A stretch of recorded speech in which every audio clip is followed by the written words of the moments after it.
So when we talk about, lease maturities kind of falling off a little bit and we need vehicle acquisition, where's the best place to go? Yeah. Their service firm. But I do think why I see dealers fail doing this is they're just not consistent with it. It's just not a consistent process. They think it's going to be a real big spark for them, and it's really not true. It takes time to build that pipeline.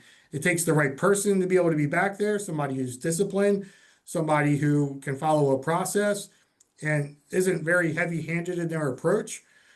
And then it takes like the ability to understand this is a longer than a 30-day process, as we were talking about.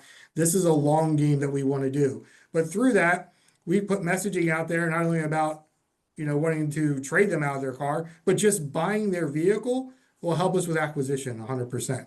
And maybe it won't help today, but it plants that seed for down the road, creating that pipeline of deals coming back.